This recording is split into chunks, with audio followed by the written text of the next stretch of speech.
సిద్దిపేట జిల్లా హుస్నాబాద్ అంబేద్కర్ చౌరస్తాలో ఏబీవీపీ విద్యార్థి సంఘం నాయకులు ఫీజు రీయింబర్స్మెంట్ బకాయిల విడుదల కోరుతూ వినూత్న నిరసన చేపట్టారు. ముఖ్యమంత్రి మంత్రి చిత్రపటాలకు రక్తంతో అభిషేకం చేయడానికి ప్రయత్నించగా పోలీసులు వారిని అడ్డుకుని పోలీస్ స్టేషన్ కు తరలించారు. ఈ సందర్భంగా ఏబీవీపీ నాయకులు మాట్లాడుతూ రాష్ట్రంలో పెండింగ్ లో ఉన్న ఫీజు రీయింబర్స్మెంట్, స్కాలర్షిప్ బకాయిలు వెంటనే విడుదల చేయాలని డిమాండ్ చేశారు. రైతులు, నిరుద్యోగులు, విద్యార్థి సంస్థలపై ప్రభుత్వం స్పందించడం లేదని ఆరోపించారు. విద్యార్థుల భవిష్యత్తులో ప్రభుత్వం చెలగాటపడితే ఉద్యమాన్ని మరింత ఉధృతం చేస్తామని హెచ్చరించారు. ఫీజు రీయింబర్స్మెంట్ పథకాలు బలహీనపరిచే ప్రయత్నాలు సహించబోమని స్పష్టం చేశారు.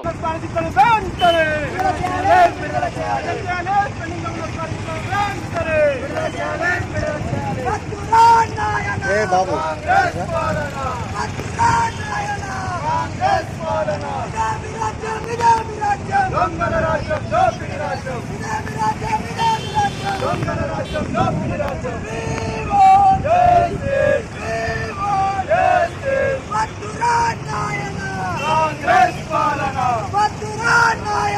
కాంగ్రెస్ పాలన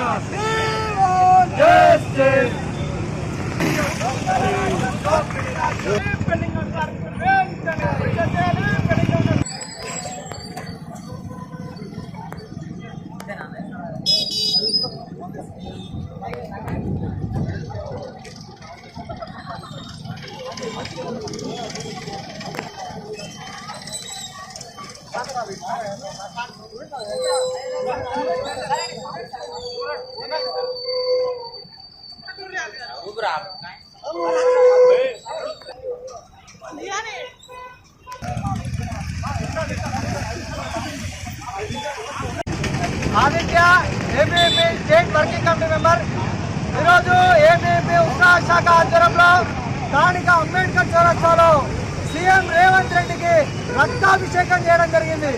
ఎందుకోసమంటే రాష్ట్ర ముఖ్యమంత్రి నీళ్ళు అడిగినటువంటి రైతులను రక్తం తీసుకొని పంటలు పండించుకోమన్నాడు కదా.